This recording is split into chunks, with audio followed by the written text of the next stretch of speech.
É isso aí, meus irmãos. Vamos aguardar aí um pouco os nossos irmãos chegarem aí. Daqui um pouquinho a gente tem um bate-papo muito legal com o Marcelo Bigardi. Você que já está por aí, se puder pegar esse aviãozinho que está aí, encaminhar este vídeo para os seus amigos, seria muito legal.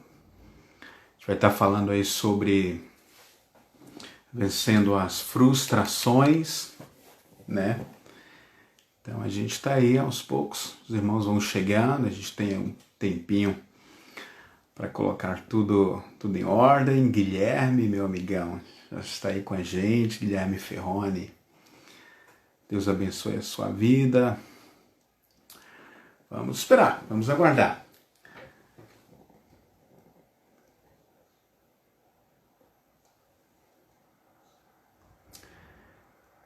Muito bom. Enquanto isso, aqui em Blumenau, final de tarde um pouco chuvosa, mas tem sido um tempo muito legal. Tempo muito bom.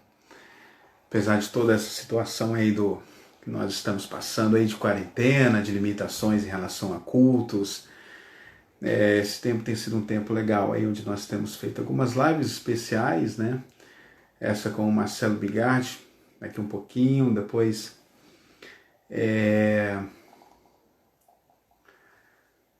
com Larry Titus na sexta-feira e assim vai. Semana vai ser bem agitada. Semana de lives serão bem agitadas. Vamos ver se mais alguém chega. Vamos aguardar. Que bom, meus irmãos, que bom.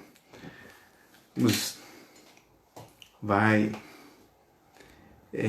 chamando os seus irmãos, vai convidando, vai enviando esse aviãozinho para os seus irmãos aí, para os seus amigos, para a gente ter essa conversa bem relevante. Pastor André, tudo bem? Ô, pastor, tudo bem, meu irmão? Que alegria, que Graças a honra te Deus, tudo ver. ótimo. E o bebê? Ah, que legal, olha, a gente está muito feliz porque o nosso primeiro bebê, né, está com 7 meses em uma semana, pastor. Que legal, glória a Deus. Parabéns, hein?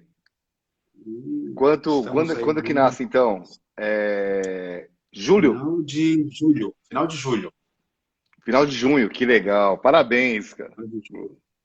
Poxa, a gente está muito feliz com tudo isso. É um presentão, uma herança que Deus nos deu. A gente está muito feliz. E que privilégio estar falando contigo, pastor. Pô, eu que agradeço o convite, obrigado por ter me chamado. A gente era para estar se encontrando, né, em alguns eventos e cancelou tudo, né? É verdade, a gente está aí com a expectativa de que os que a gente marcou para o segundo semestre todos aconteçam, né? É verdade. Meu Deus, a minha agenda deu uma bagunçada. Quando a gente voltar, vou ter que colocar tudo em ordem, né? Então, assim, não Sim. nem parei para ver como que vai ser, que eu vou esperar. Paz, Paty. Eu vou esperar voltar para ver como que vai ser, né? Ah, verdade. Olha, mas não desmarca o nosso não, hein? Não, não, tá, aquilo lá tá dentro. Você tá em Blumenau Ah, agora? estou em Blumenau. Nesse momento estou em Blumenau. Aqui está com todas essas restrições, né? Estamos aí meio que limitados, Como é que vocês estão fazendo os cultos? mas a gente está fazendo culto com a capacidade reduzida, né? Com 30%. Então, a nossa igreja está funcionando com 270 lugares, né? Aquele espaço mínimo, mas tem sido bom. Tem sido um momento muito bom. Vocês aumentaram a quantidade Desafiador. de cultos? Não, nós estamos fazendo no horário que já fazíamos. Nós temos o culto na terça-feira. A gente diminuiu o tempo, né? A gente tem esse limite de 1 hora. E no domingo nós fazemos 2 cultos. Legal. E, né, a maioria das pessoas aí acompanham aí de forma online. Mas Deus está. Nosso desafio é compreender o que Deus quer nos ensinar com este tempo. Sim, Esse é o nosso grande desafio. com certeza, né? É um tempo muito especial. Eu acredito que esse é um tempo de separar os homens das crianças, né? Você É viver, verdade. falar que tem fé é uma coisa, viver na fé agora é colocar a fé em prática. O pastor Bruno Monteiro dando um oi ali. Pastor Bruno, tudo bem? Ah, o pastor Bruno é o cara. Sou fã número um do pastor Bruno. Deus abençoe o pastor Maricá, Bruno. glória a Deus. Ah, que legal. Olha, o pessoal que está aí ainda, ó, você pode clicar nesse aviãozinho e compartilhar aí com seus amigos.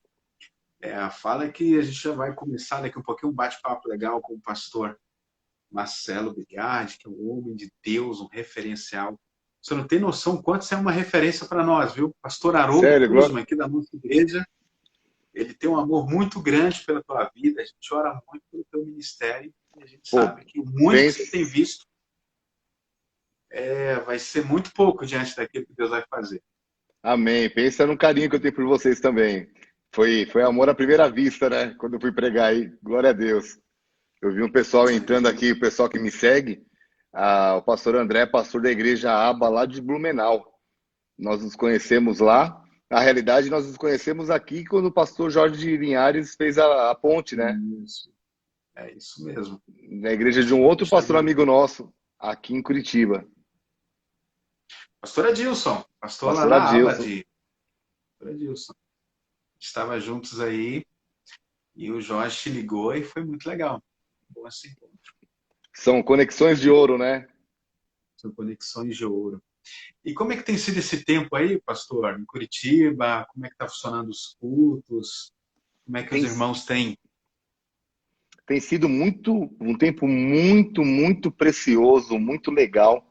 A gente tem trabalhado muito, porque a gente fez uma programação de TV, tipo assim, uma grade, melhor falar. Nós fizemos uma grade. Então tem programação manhã, tarde e noite. Quase que de madrugada também a gente faz um rebobine, a gente repete um evento passado, um culto, um seminário que já rolou.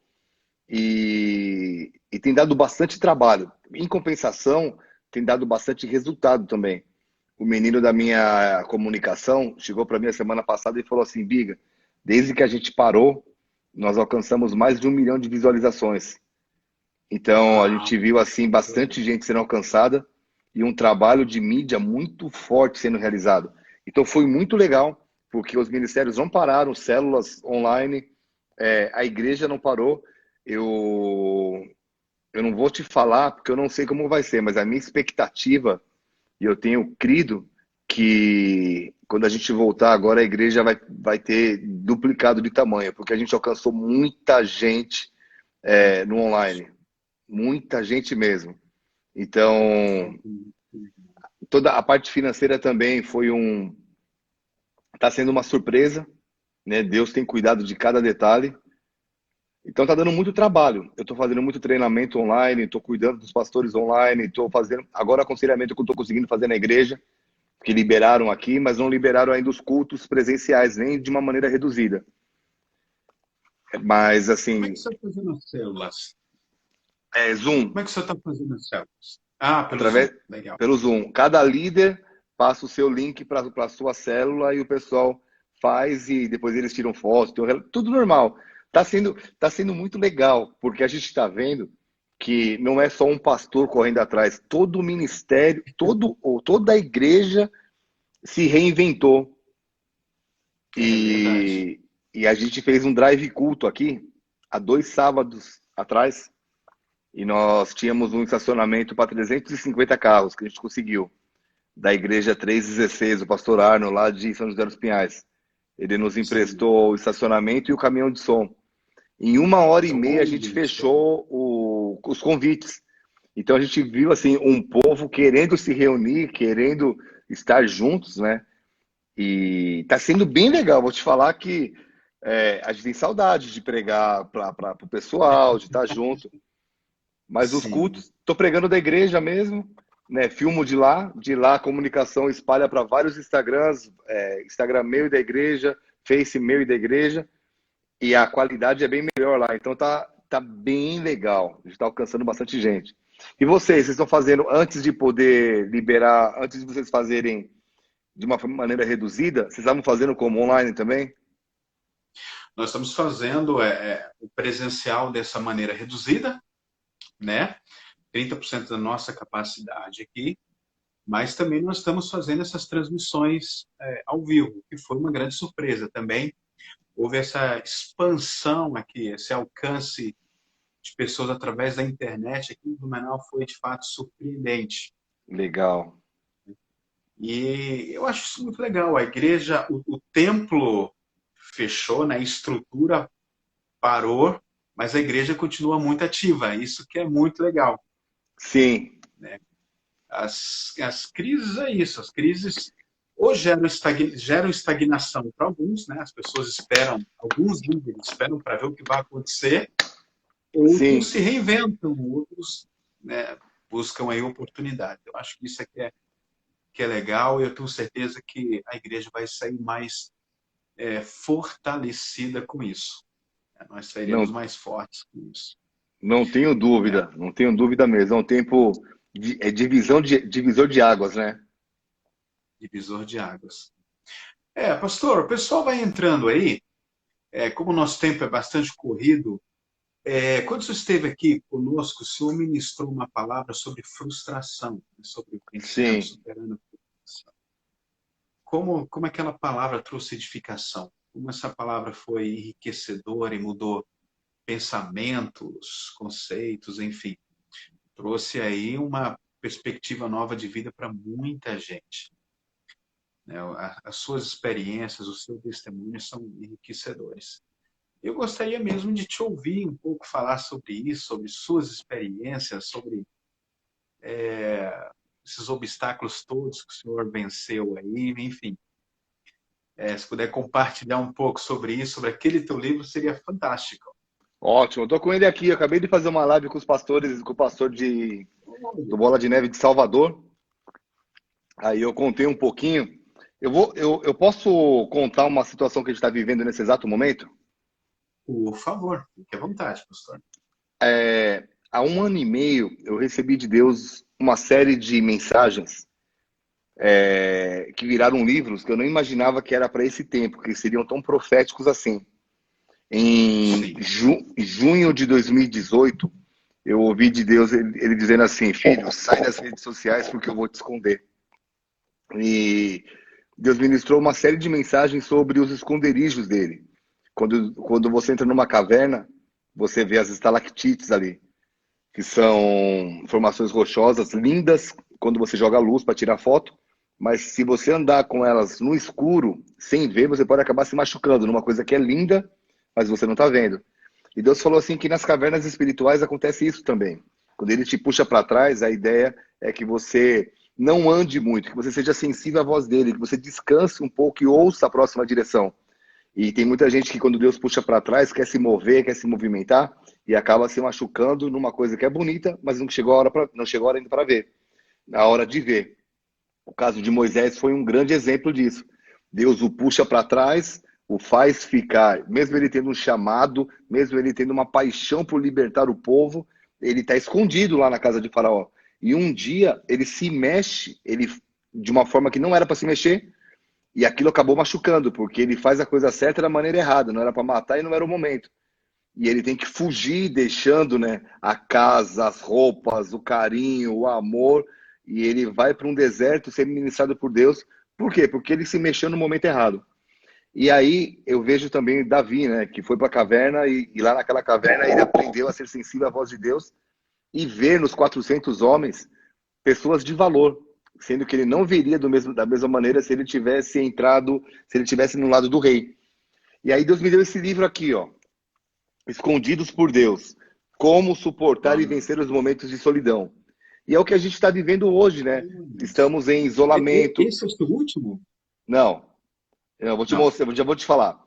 Esse aqui é o primeiro da série. Então isso Ah, nasceu.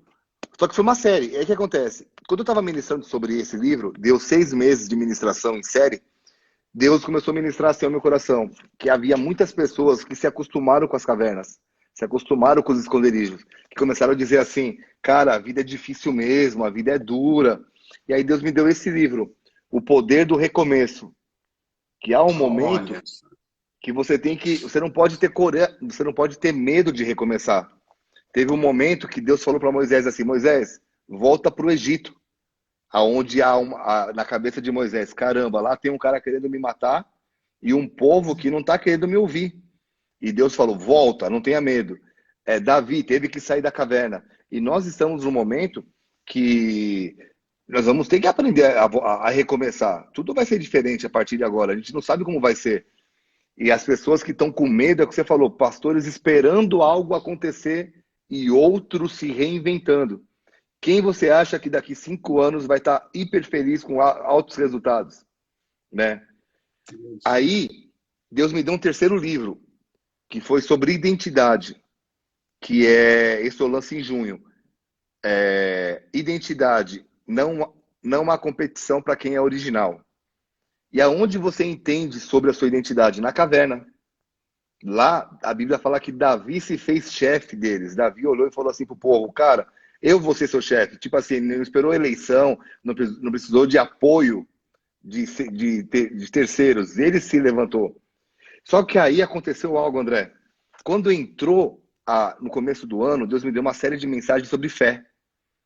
E quando entrou o isolamento social, Deus me falou, essas mensagens não são 3 livros, são 4, isso é uma série. O nome da série é A Virada. O que Deus ministrou? Que não adianta nada eu estar escondido por Deus e ser sensível à voz dele. Não adianta nada eu não ter medo de recomeçar. E não adianta nada eu saber quem eu sou em Deus, se na hora de colocar a fé em prática, eu fico com medo de um vírus, eu fico com medo de tudo. Se o medo me domina. Aí eu tive que acelerar a produção, porque eu ia lançar esse livro só em novembro. E eu trouxe ele, eu estou hoje terminando ele, acho que amanhã eu termino, para a gente mandar para a gráfica, já é a última parte de revisão. O nome do livro é A Travessia, quando a fé é a ponte que nos leva ao novo de Deus. E o que eu ministro nesse livro? Que aí vão ser esses 4 juntos. Que toda a vida que Deus tem para nós está do outro lado.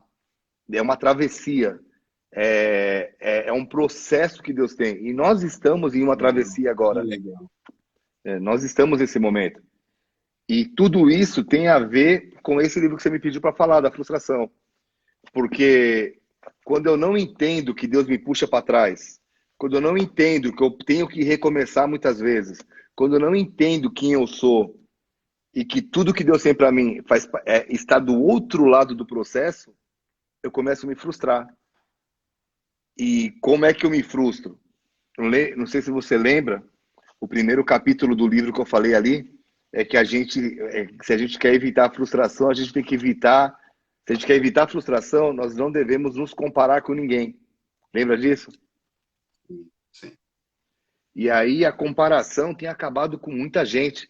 E eu vejo isso nessa série de livros, eu vejo isso agora, eu vejo pessoas se comparando tanto e perdendo a coisa mais importante na vida, que é a sua originalidade, as suas diferenças. E a nossa diferença é nosso destino, né? Aquilo que nos faz diferentes é o que Deus quer nos usar. Então, eu acredito que nesse período de pandemia, de isolamento, a gente tem que cuidar muito da nossa parte interior, cuidar muito das nossas emoções, porque senão tem o perigo de sairmos piores do que nós entramos na pandemia. E a promessa de Deus não é essa. A promessa de Deus é que nós vamos sair mais que vencedores. Já somos vencedores e vamos sair diferentes, mais que vencedores. Amém. Essa ideia de frustração está fundamentalmente relacionada a isso, essa perca de identidade, né?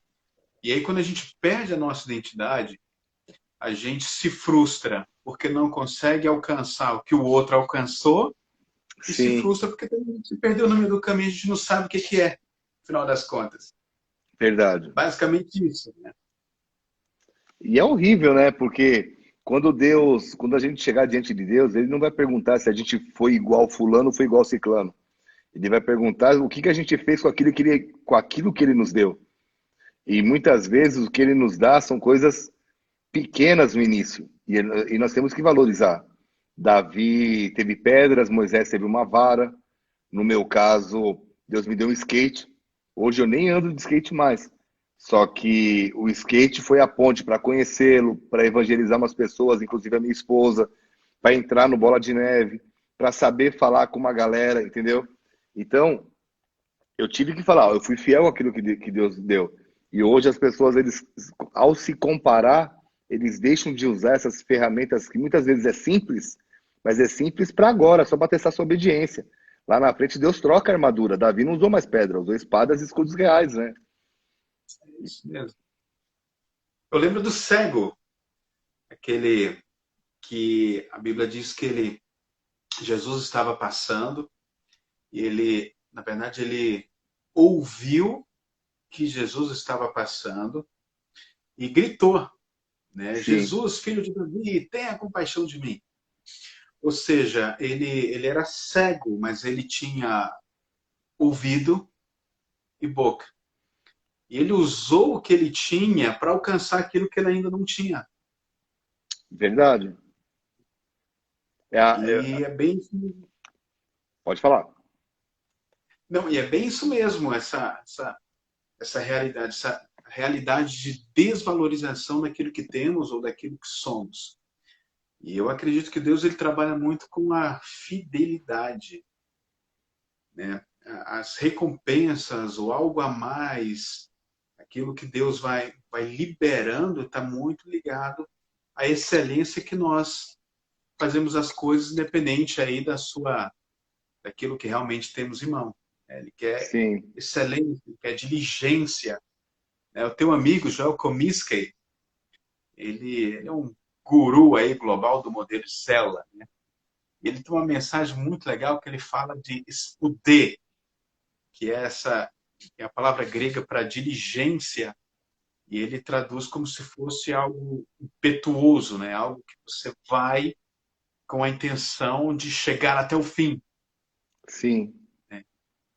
Independente daquilo que nós temos aí, se pouco, se muito, mas acho que a questão da diligência, a questão desse spudê que o Kominsky fala, eu acho que é o que vai nos dar vantagem sobre os outros. A nossa identidade é o que nos dá vantagem.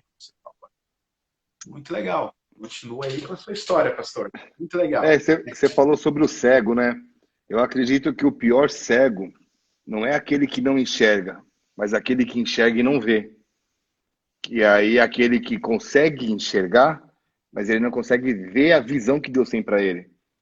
E esse cara, ele não enxergava, mas ele tinha uma visão. Ele falou: Ó, Jesus está passando e ele pode resolver o meu problema.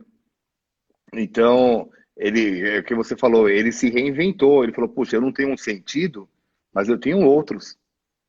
Né? E ele incomodou Jesus, e Jesus gosta de ser incomodado, ele gosta que nós venhamos bater na porta, né? E a visão, eu até escrevi um livro, acho que em São Paulo, na igreja do pastor Clayton. Clayton, eu falei sobre a visão lá. Falo muito sobre isso, porque a visão, ela aquele livro é o primeiro livro da Thomas Nelson, esse aqui é o segundo. E aí, o que eu entendo? Que quando você tem uma visão, é mais difícil de se frustrar. Porque primeiro você não se compara. E o segundo capítulo aqui, eu falo que se você quiser evitar frustração, você não deve colocar expectativa nas pessoas. A sua expectativa tem que estar em Deus. Tem que dar honra para as pessoas, tem que dar o seu melhor para as pessoas. Sim, sem dúvida. Mas eu não posso colocar toda a minha expectativa de que ao fazer algo, as pessoas vão bater palma, vão me abraçar, vão me dar um troféu joinha. Às vezes isso não vem. E quando você coloca expectativa nas pessoas, isso machuca, isso frustra. Quando você tem uma visão, a visão ela nos faz enxergar o seguinte: eu vou fazer o meu melhor. Se vier um abraço, se vier uma oferta, se vier um carinho, ótimo. Mas se não vier, eu sei que eu fiz o meu melhor para Deus. E essa questão da visão, a visão e a identidade que estão ligadas, são as áreas mais atacadas pelo inimigo, né? O primeiro ataque na vida de Jesus foi na identidade dele. Se você é filho de Deus, faz com que pedras se transformem em pão. E aí a ideia é, se você é quem você diz que é, haja. Mas haja sem permissão de Deus. Faz do seu jeito. E Jesus, por saber tanto quem ele era, ele não deu moral nenhuma pro inimigo, né? Falou: cara, não vou te dar moral. Tipo, tá escrito isso, pronto, acabou. Então a visão nos protege, né? Protege nossa identidade, protege nosso coração. Importantíssimo isso. É verdade. O Miles Monroe já falava que o maior inimigo de uma visão é a vista, né? Sim. E eu É sou muito apaixonado legal. por ele. Eu gosto muito dos livros, das mensagens do Miles. Tem me ajudado demais. Isso tem muito, tem tudo a ver, né? O senhor não era evangélico? Você entregou a sua vida a Jesus em algum momento? Como é que foi isso? Como é que foi o seu processo de conversão? Compartilha conosco aí Eu essa sua experiência. eu estava disputando um campeonato brasileiro de skate, um circuito brasileiro de skate. Isso em 1991. Deixa eu só fazer as contas aqui. 91. Aí eu estava no campeonato lá no Morumbi, em São Paulo, e muito, eu nunca usei droga, mas muito desse meio, muitas pessoas desse meio usam. Eu estava na minha, não era cristão, mas estava bem na minha. E aí um cara bateu no meu ombro, me ofereceu uma bolacha. Sua esposa que é carioca, um biscoito, né? Aí, aí o cara, eu olhei e falei, meu, essa bolacha deve ter alguma droga, não é possível, né? E aí ele começou a puxar papo, e nós começamos a conversar, começamos a treinar juntos, não falou de Jesus para mim, ficou quieto, mas desenvolveu uma amizade, ganhou meu coração. E um dia ele me chamou, não, isso foi em 1990. Ele ficou um ano inteiro fazendo amizade comigo.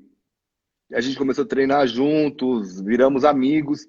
Aí ele me falou: Ó, vai ter uma. Eu sou cristão, cara, vai ter um acampamento e tem uma ladeira do lado do evento e vai ser legal que a gente pode treinar. E na época ele falou assim: tem um monte de menina na minha igreja. E eu fui para acampamento por causa da ladeira e por causa das meninas. E acabei me apaixonando por Jesus. Sim. que, que aí no acampamento eu estava lá e na última mensagem, no último dia, o pastor começou a pregar, parecia que ele pregava só para mim, eu comecei a chorar e eu acabei entregando minha vida para Jesus. Isso eu tinha 16 anos. No outro dia eu era office boy em São Paulo, fui sair para trabalhar e parecia que eu estava em outro mundo, parecia que eu estava em outro universo, porque era muita coisa acontecendo dentro de mim. E eu lembro que eu falei, cara, é isso que eu quero para minha vida. Eu vou andar com esses caras, vou ser crente. E aí comecei. Deus usou o esporte. Depois de um tempo, foi em 91, 94, eu me mudei para Curitiba, perdão, me mudei para Curitiba, por uma experiência que eu tive com Deus, e 2 anos depois, aqui em Curitiba, eu mudei para Ponta Grossa. E em Ponta Grossa fui fazer uma apresentação, eu tinha parado de andar de skate, e Deus me ministrou para eu voltar à minha origem, voltar à essência.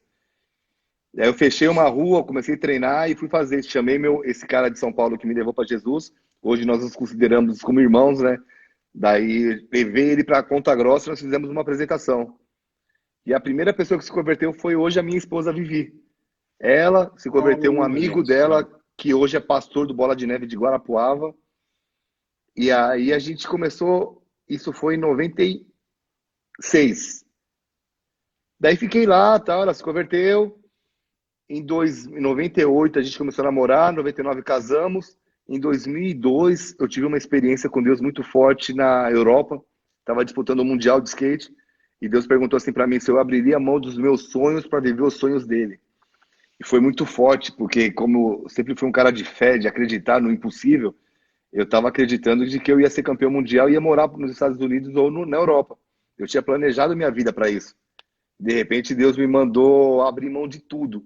E, cara, eu chorei demais. Eu não dei uma Oh, resposta para Deus, eu fiquei triste. E eu encontrei 10 dias depois um amigo da Jocum.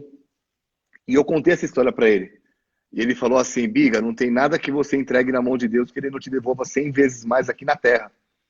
E eu lembro que eu fiz uma oração, eu entreguei o esporte, entreguei as roupas, era tudo muito caro, que skate em velocidade.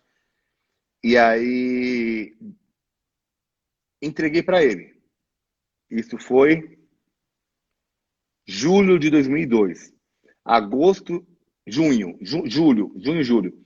Agosto, setembro, um pedacinho de outubro, eu zero, perdido, não sabia o que fazer, Deus não falava mais nada comigo. Fiquei desesperado, falei, meu Deus, o que eu fui fazer na minha vida? Se agora Deus não fala comigo, eu fiz alguma coisa errada. foi quando o apóstolo Rina me ligou de São Paulo. Essa mesma pessoa que me levou para Jesus já tinha entrado no Bola de Neve logo no início e me ligou, aí falou de mim para o Rina. E ele me ligou convidando para entrar no Bola de Neve. Isso foi em outubro de 2002. E aí um Sim. ano fui para Floripa, depois de um ano fui para Niterói, depois de um ano vim para Curitiba. Então, como valeu a pena? Porque naquela época eu não conseguia imaginar o que eu estaria vivendo. Só que hoje eu entendi que os planos de Deus são muito maiores e melhores do que os nossos, né? Como valeu a pena ter dito sim, mesmo chorando. Talvez eu seria o cara que estaria comprando esse livro ao invés de escrevendo, se eu tivesse dado a resposta errada, né? Olha só. Que legal, pastor. Que legal. Essa semana eu conversei com o Euler, não sei se você lembra dele. O Euler foi Jogador? jogador de futebol, Lembro. jogador, né? Ele contou a história de conversão dele, eu achei fantástico, porque ele sofreu muita opressão do pai dele. O pai dele foi muito cruel. E ele compartilhou que o desejo dele ser jogador de futebol, ser bem-sucedido no esporte, a grande motivação da vida dele era poder ser bem-sucedido para se vingar do pai. Porque o pai Uau. dele sempre falava contra ele. O pai dele falou que ele ia morrer aos 19 anos, que ele não seria ninguém. E a motivação da vida dele era justamente ser bem-sucedido para poder meio que esfregar na cara do pai. Só que com 19 anos, ele realmente morreu. Ele até fez essa brincadeira, né? Ele morreu para o mundo. Eu vi Se uma converteu com mensagem, 19? se converteu com 19, eu vi uma mensagem de João 3,16. Ele ouviu essa mensagem, entregou a vida a Jesus e as frustrações dele foram sanadas quase que instantaneamente. Glória a E ali ele Deus. fala que ele passou por uma mudança muito grande de pensamento, de mente. O coração dele foi transformado, refeito.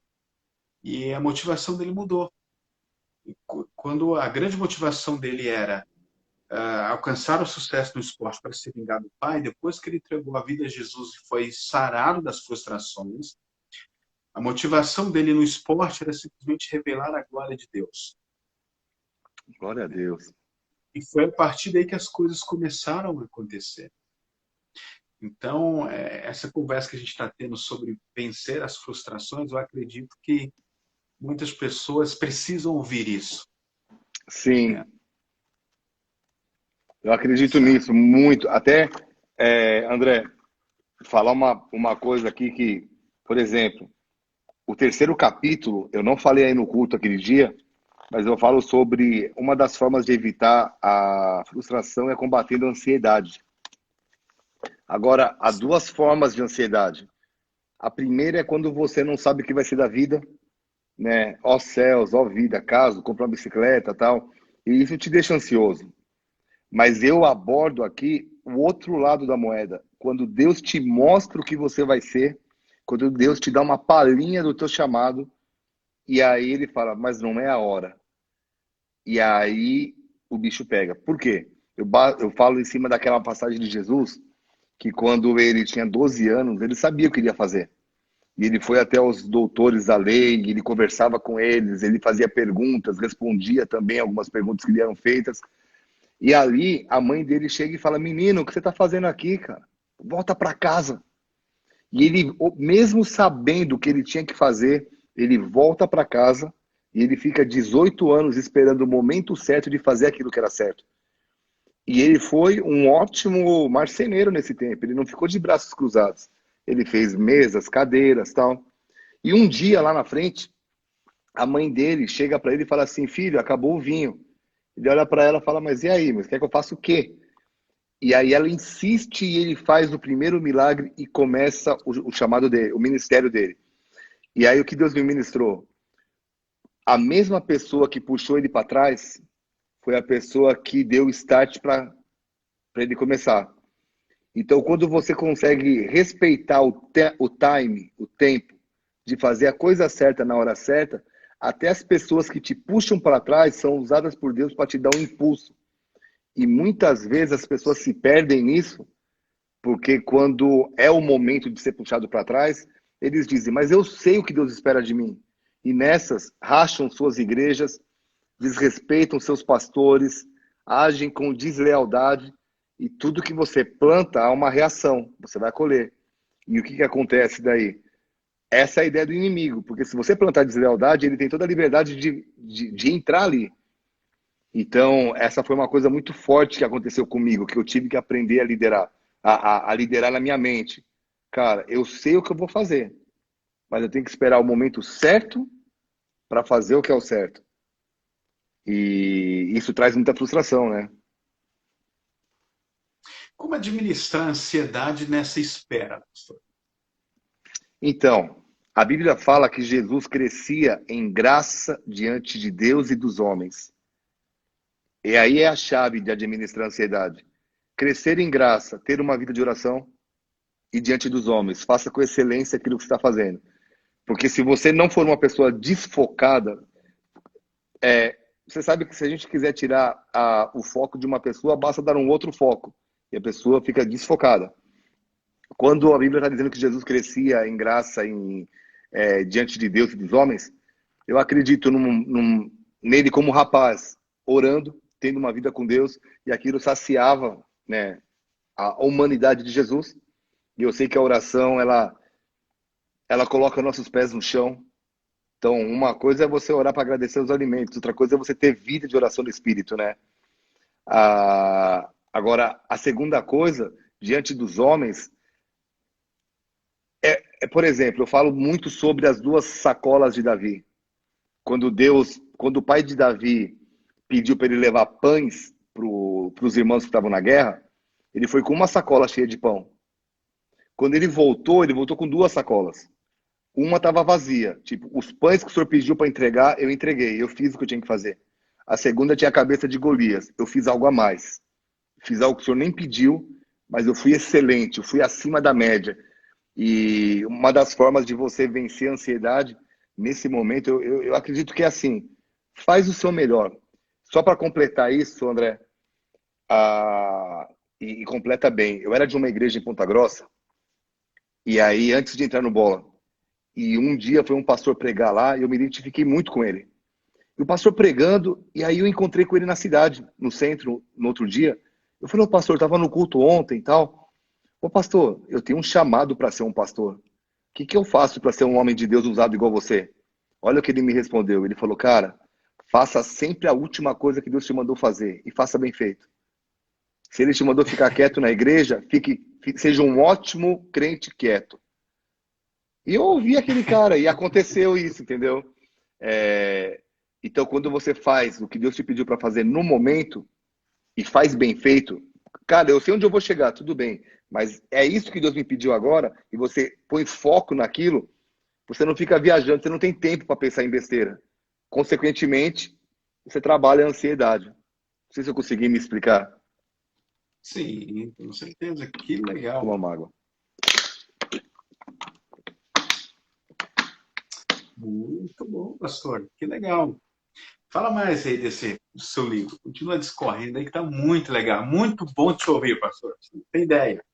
Você já se ouviu? Eu me ouço. Deixa eu falar uma coisa aqui. Eu acho que você não está sabendo, tem que te dar de presente também. Eu lancei um livro sobre casamento, a arte do casamento. Vou te mandar de Olha, que presente, tá? legal. Ah, Ô, muito obrigado, professor. Que legal. André, para eu falar um pouquinho da frustração, deixa eu entrar nesse livro aqui, ó. O Poder e Impacto de uma Visão. Esse eu já te dei, né? Esse eu tenho. Tenho.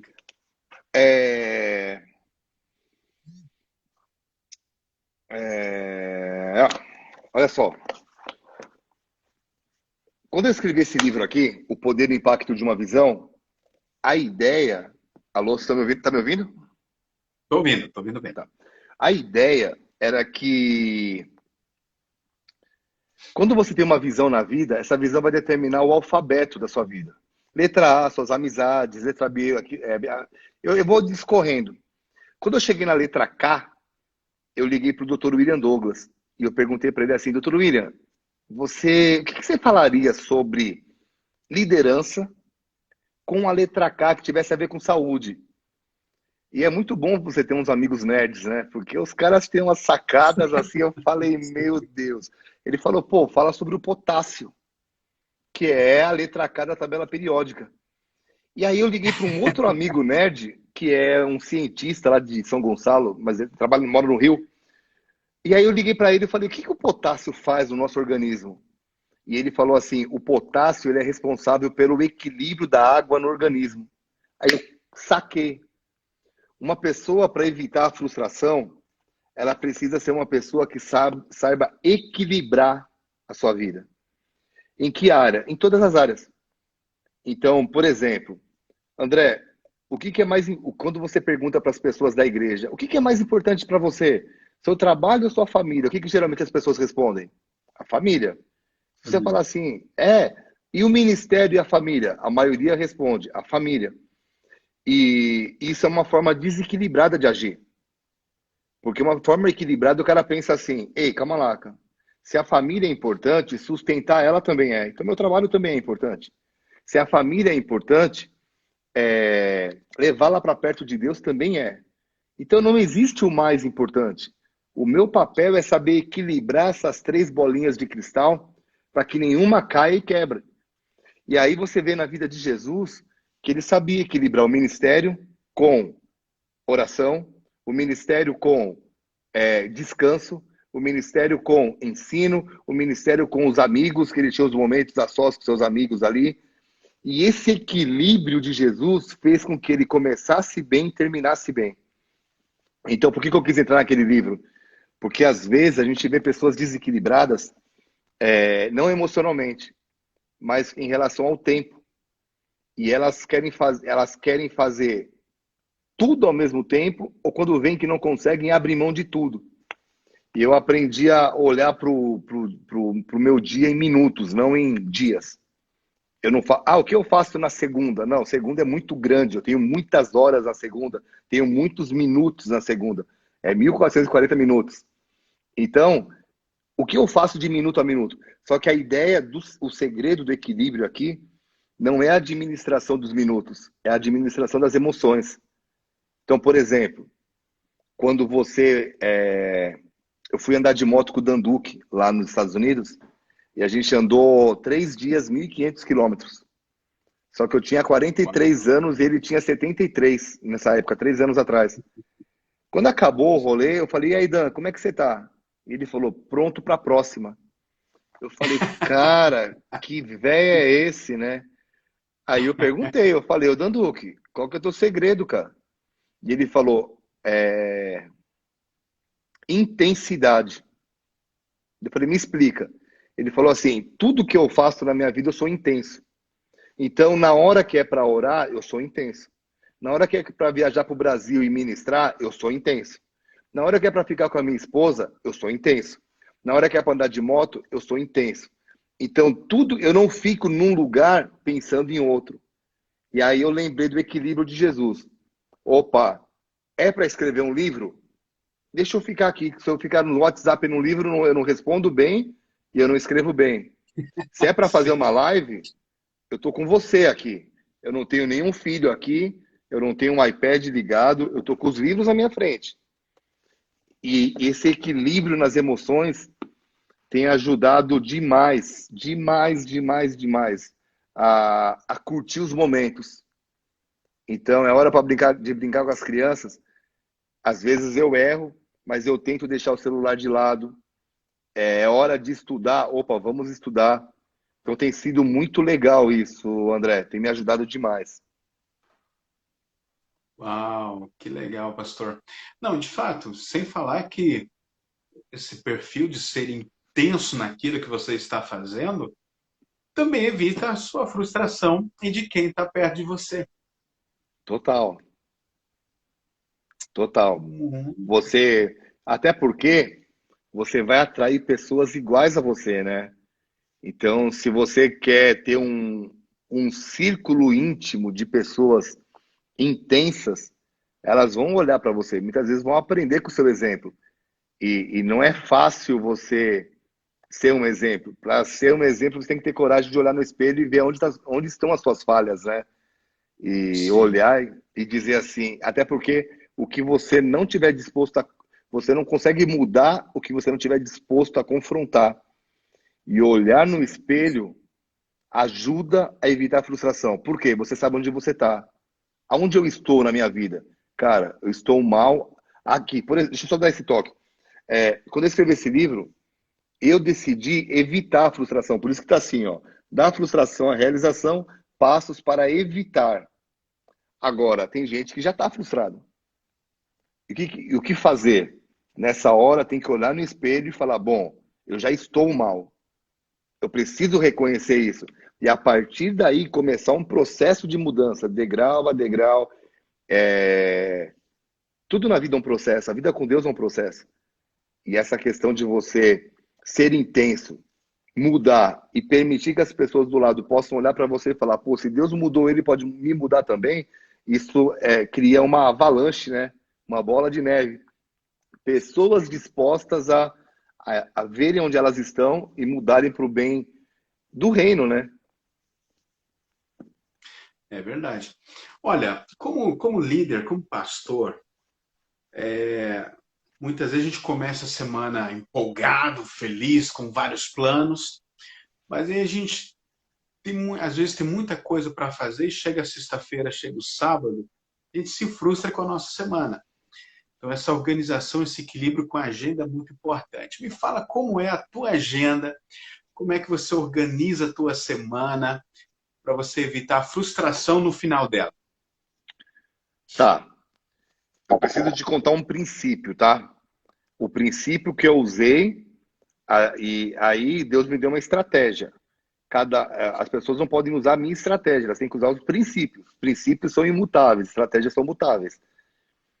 Então, eu comecei a orar muito. Deus, me ajuda a ser produtivo e tal. E a estratégia que Deus me deu, eu fui para o outro extremo, para que eu pudesse chegar no equilíbrio, que é onde eu estou vivendo hoje. Qual era um extremo? Desorganização. Eu parecia um bombeiro. Eu apagava incêndios que apareciam na hora. Ah, pastor, preciso de você aqui. Pegava o carro e ia lá. Ah, não sei o quê, não sei o quê. E isso te suga. Pastores que vivem assim é, contagem regressiva para depressão, para crise de ansiedade. Então, eu falei, cara, eu preciso mudar. Deus me levou para o outro extremo. Qual foi o outro extremo? Durante um tempo na minha vida, eu sabia que eu ia fazer minuto a minuto. De tal hora a tal hora eu faço tal coisa, de tal hora a tal hora. Então eu acordava 4 da manhã, né, eu fiquei bom. Nessa época eu acordava 4 da manhã.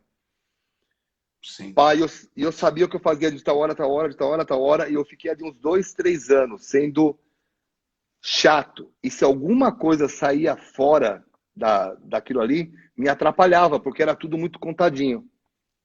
Mas eu aprendi a ser regrado, para que eu pudesse vir para o equilíbrio. Então hoje eu sei o que eu faço nos meus horários, tá? Mas eu tenho um equilíbrio, eu tenho mais flexibilidade, porque eu estava num extremo, eu tive que ir para o outro para chegar no equilíbrio.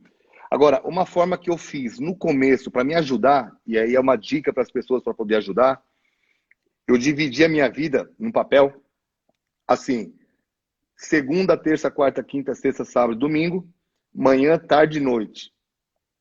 E aí nas manhãs eu comecei das 4 às 5 e tal, e eu preenchia isso. Então isso me ajudou. Hoje, eu não faço muito isso. Hoje eu sei o dia que eu me dedico ao aconselhamento lá na igreja, o horário que eu me dedico para pregar, para preparar mensagem. Então, nos dias que eu prego na quarta-feira, a quarta daquele dia, daquela noite que eu vou pregar, eu não marco nada, que eu fico aqui me preparando a mensagem e tal. Mas na outra quarta que eu não prego, eu já abro para outras coisas. Eu tenho o dia da folga, eu tenho o sábado. O N Cordeiro fala sobre isso. Coloque as tuas folgas na sua agenda e depois preenche o resto. Antigamente, o que eu fazia? Eu preenchia o resto e tentava achar uma folga. Hoje eu coloco as folgas. Então, Sim. isso ajudou. Me ajudou. Hoje eu sou mais flexível. Então, hoje eu já não acordo às 4, né? Eu tenho, até porque o tempo foi passando e Deus me falou assim: eu não quero a sua hora, eu quero o seu tempo. Não importa se você vai orar às 4 ou vai orar às 6. O importante é você ter tempo comigo. Eu entendi isso. Naquela época, eu estava tão Caxias que eu tinha que acordar às 4. Eu tinha que orar das 4 às 6. Entendeu? Então, isso foi mudando, foi me ajudando a, a organizar minha agenda. Não sei se fez sentido para você que eu falei. Sim, sim. E aí, o grande desafio é, dentro disso tudo, cumprir a agenda de Deus, né? Por isso que começa com a oração. Por isso que Deus, começa com a oração. o que o Senhor espera de mim? Então, eu comecei a aprender isso. E teve uma época que Deus começou a me dar músicas. E foi um ano Sim. que toda segunda-feira eu gastava a manhã e um pedaço da tarde só em aula de música. Então eu saía Olha de uma, entrava em outra, saía de outra, entrava. Foi um ano. Eu não faço mais todas essas aulas. Por mais que eu continue fazendo aula em casa. Eu tenho os instrumentos que eu fazia, eu tenho aqui. Então, eu tenho as aulas, eu fico mais por hobby. Mas naquele momento, Deus queria que eu fizesse. Para quê? Para abrir um pouquinho a minha mente sobre música. E Ele me deu músicas para uma banda que a gente montou. Para quem não conhece, é H27 Band. Se você for no YouTube, você vai, ou nas plataformas digitais, você vai ouvir sobre ela. Mas aí foi um momento. Então, por isso que assim, existe na oração Deus te mostra. Eu quero você focado nisso esse ano. Nesse ano focado nisso. Então, a oração ela te ajuda a fazer a agenda de Deus na tua vida. E tem sido muito legal. Ah, que legal. Pastorzão, acho que o nosso horário tá dando. Sim, Essa live a gente vai postar nas redes sociais aqui da igreja, né? E que bênção! Estou muito feliz aí por essa conversa nossa. O senhor é uma referência, nós amamos muito a tua vida. Tem um recado para nós, uma oração aí para a turma que está agora, vendo. ó, amo Ah, muito vocês, tá? Mando um beijão para sua esposa, para o pastor, para a esposa do pastor, para todo mundo. Eu realmente gosto muito de vocês. E a gente vai se ver assim que liberar todas as nossas agendas, em nome de Jesus, né? amém. Mas eu Olha, vou. espero que tudo ocorra bem com aquelas nossas programações. Isso é É, muito legal. só se de repente não puder mesmo em relação a. Que eu acho difícil. Eu acho que já vai voltar tudo ao normal e a gente vai estar. Nós vamos estar Né? juntos. Mas deixa eu orar por Glória a vocês. Deus. Por favor, pastor. Pai, obrigado. Obrigado por tudo que o Senhor tem feito na Igreja Aba de Blumenau. Obrigado pelos pastores. E eu quero te pedir que o Senhor continue guardando a vida deles, ajudando-os a ouvirem a tua voz e terem sabedoria dos céus para colocarem a tua agenda em prática nessa igreja, em suas vidas. Guarda, Pai, a gravidez da tua filha, que no nome de Jesus, Pai, a parte seja sendo guardada por ti, que esse bebê venha de uma maneira sobrenatural, no sentido de ser um parto bom e que essa criança venha trazer alegria e uma unção nova sobre a vida desse casal. Nós abençoamos e te agradecemos por essa live, que cada um aqui possa ter sido abençoado em nome de Jesus. Amém? Amém, amém. Beijo, André. Só fazer um Obrigado, hein? convite. Ah, obrigado, viu, pastor? Só fazer um convite para o pessoal que está assistindo. Na sexta-feira, a gente vai ter um momento muito especial aí com o pastor Larry Titus. Que Ele que é legal. uma referência aí global, né, na área de paternidade, na área de cura emocional. Ele escreveu aquele livro Teleios, né, Um Homem Completo, best-sellers. A gente vai estar batendo um papo também sobre conhecendo a paternidade de Deus. O horário não é muito favorável, né? 4 horas da tarde, mas a gente teve que adaptar os horários dele lá de Dallas. Mas quem puder nos acompanhar vai ser muito legal. Pastor Bigardi, muito obrigado. Os seus livros, como é que o pessoal pode estar adquirindo mesmo? Ah, legal. Vou colocar aqui, ó. Vou digitar aqui o número, o endereço da nossa loja virtual, tá? Olha, esse pastor Clécio e Matias é lá de Caruaru, Pernambuco. Ô, meu rei! Homem de Deus. Deus abençoe, gente. Muito carinho, pessoal, lá de cima. Ó, tá aqui, tá? Editora tdb.com.br. Ah, perfeito. Editora tdb.com.br. Ponto Lá está .br. todo o seu material, todos os livros, né? Que Deus benção. abençoe, Pastor, gente. amo muito a tua vida. Também. Muito obrigado. Que honra ter estado com você. Obrigado pelo teu carinho, pela tua disposição. Como sempre, você é um instrumento de Deus para a edificação da nossa vida. Fica Amém. com Deus, Obrigado. pastorzão. Deus abençoe. Tchau, Deus abençoe.